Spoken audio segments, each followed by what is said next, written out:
2025 সালের শেষের দিকে ভারত মহাসাগরে বেশ অদ্ভুত কিছু ঘটনা ঘটছিল। একের পর এক এমন সব সংকেত আসছিল যা একটা বড় ভূরাজনৈতিক রহস্যের দিকে আঙুল তুলছিল। চলুন এ রহস্যের গভীরে ঢোকা যাক।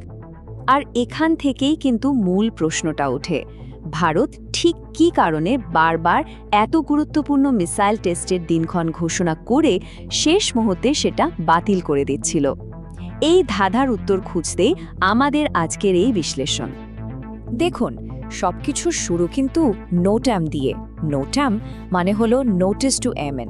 এটা এক ধরনের সতর্কতা যা দিয়ে নির্দিষ্ট কোনো আকাশসীমাকে বিমান চলাচলের জন্য ঝুঁকিপূর্ণ বা বন্ধ বলে ঘোষণা করা হয়। আর ভারত ঠিক এই নোটাম জানি আর তুলে নেওয়ার মাধ্যমেই একটা অদ্ভুত খেলা শুরু করে দিল। যেমন ধরুন, ডিসেম্বরের শুরুতে ভারত প্রায় ৩,৫০০ কিলোমিটারের একটা বিশাল নো ফ্লাই জোন ঘোষণা করল, কিন্তু হঠাৎ করেই সেটা বাতিল করে দিল। এর ঠিক কয়েকদিন পর ১১ ডিসেম্বরের জন্য আবার একটা নোটিশ জারি হলো, কিন্তু সেটাও তুলে নেওয়া হলো। তারপর দেখুন ১৭ থেকে ২০ ডিসেম্বরের জন্য আরও বড় একটা এলাকা বন্ধের ঘোষণা আসলো এবং সেটাও বাতিল। মানে বুঝতেই পারছেন, এই বারবার ঘোষণা আর প্রত্যাহার একটা বড় রহস্য তৈরি করে ফেলেছিল।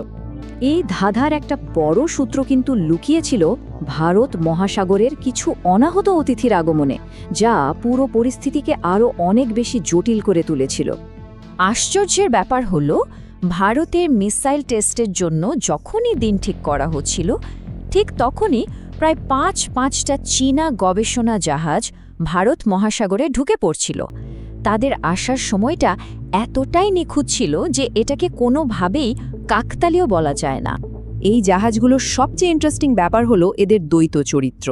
মানে কাগজে কলমে তো এরা নিরীহ গবেষক জাহাজ, কিন্তু আসলে এদের পেটের ভেতরে রয়েছে মিসাইলের গতিপথ ট্র্যাক করা, সাবমেরিনের জন্য সমুদ্রের তলার ম্যাপ তৈরি করা আর সংবেদনশীল ইলেকট্রনিক ডেটা জোগাড় করার মতো অত্যাধুনিক সামরিক প্রযুক্তি। এখন আসল প্রশ্ন হলো, এই যে একটা লুকোচুরি খেলা চলছিল, এর পেছনের উদ্দেশ্যটা ঠিক কী ছিল? চলুন এবার ঘটনার কি থেকে কেন ওর দিকে যাওয়া যাক, আর এই বিড়াল ইঁদুর খেলার পেছনের কৌশলগুলো একটু বোঝার চেষ্টা করি। এই ব্যাপারে দুটো একেবারে ভিন্ন ব্যাখ্যা পাওয়া যায়। একদিকে ভারতীয় নৌবাহিনীর প্রধান বলছেন যে চীনা জাহাজের কারণে টেস্ট বাতিল করার ধারণাটা নাকি নিছকই কল্পনার ফসল। অন্যদিকে প্রায় সব প্রতিরক্ষা বিশ্লেষকই একমত যে এটা আসলে চীনার নজরদারিকে বোকা বানানোর একটা সুচিন্তিত চাল ছিল। প্রতিরক্ষা বিশ্লেষক সন্দীপ উনিথানের এই কথাটা শুনলে ব্যাপারটা একদম পরিষ্কার হয়ে যায়। ভারত আসলে ইচ্ছে করেই চীনা জাহাজগুলোকে একটা নির্দিষ্ট জায়গায় আসতে বাধ্য করছিল, আর যেই না তারা সেখানে পৌঁছাচ্ছিল, ভারত সঙ্গে সঙ্গে পরীক্ষা বাতিল করে তাদের পুরো উদ্দেশ্যটাই ব্যর্থ করে দিচ্ছিল। তার মানে ভারতের এই কৌশলের পেছনে কয়েকটা মূল উদ্দেশ্য ছিল। প্রথমত, চীনকে মিসাইলের গুরুত্বপূর্ণ তথ্য সংগ্রহ করতে না দেওয়া। দ্বিতীয়ত, এটা একটা মনস্তাত্ত্বিক খেলাও ছিল, যা দিয়ে চীনকে বুঝিয়ে দেওয়া যে তাদের নজরদারির কথা ভারত জানে। আর সবশেষে চীনা নৌবহরের প্রতিক্রিয়া কেমন হয় সেটাও দেখে নেওয়া। এখন সবচেয়ে বড় প্রশ্নটা হলো, এত নাটক, এত পরিকল্পনার পর ভারত কি আসলে কোনো মিসাইল টেস্ট করেছিল, নাকি পুরোটাই ছিল একটা ধোঁকা?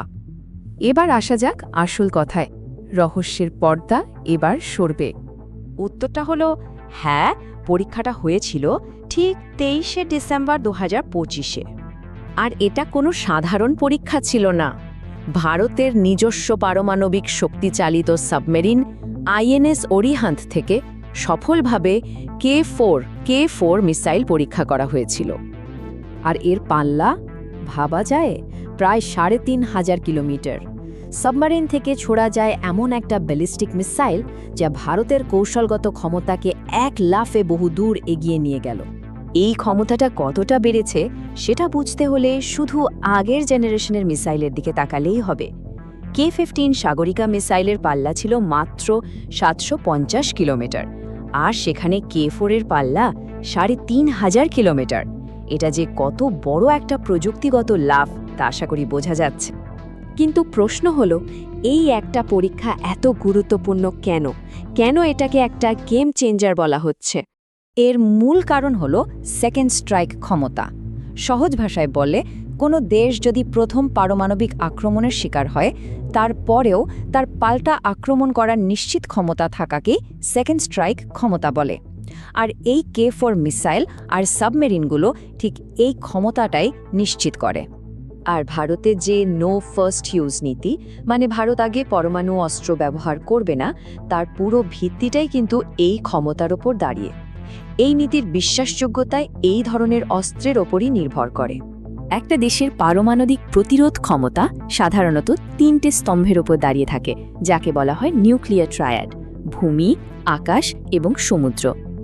এই 3টের মধ্যে সমুদ্র ভিত্তিক অংশটাই কিন্তু সবচেয়ে নির্ভরযোগ্য, কারণ পারমাণবিক সাবমারিনগুলো সমুদ্রের গভীরে নিঃশব্দে লুকিয়ে থাকতে পারে, ফলে শত্রুপক্ষের প্রথম আক্রমণ থেকে বেঁচে গিয়ে পাল্টা আঘাত হানার নিশ্চয়তা দেয়। এটাকে বলা যেতে পারে একটা দেশের চূড়ান্ত বীমা। সুতরাং মূল কথাটা হলো, এই K4 মিসাইলটা একটা সত্যিকারের গেম চেঞ্জার। এটা শুধু ভারতের আক্রমণের পাল্লায় বাড়ায়নি, বরং সাবমেরিনগুলোকে আরও সুরক্ষিত এলাকা থেকে কাজ করার সুযোগ করে দিয়েছে। আর সব মিলিয়ে আঞ্চলিক শক্তির ভারসাম্যে একটা বড় পরিবর্তন এনেছে। সবশেষে একটা প্রশ্ন কিন্তু থেকেই যায়। যেহেতু স্যাটেলাইট আর অন্যান্য প্রযুক্তির মাধ্যমে নজরদারি বাড়ছে, তাহলে কি দেশগুলোর পারমাণবিক প্রতিরোধের ভবিষ্যৎ সমুদ্রের অতল গভীরে লুকিয়ে থাকা এই নিঃশব্দ ডুবোজাহাজগুলোর হাতেই? বিষয়টা সত্যি ভাবার মতো।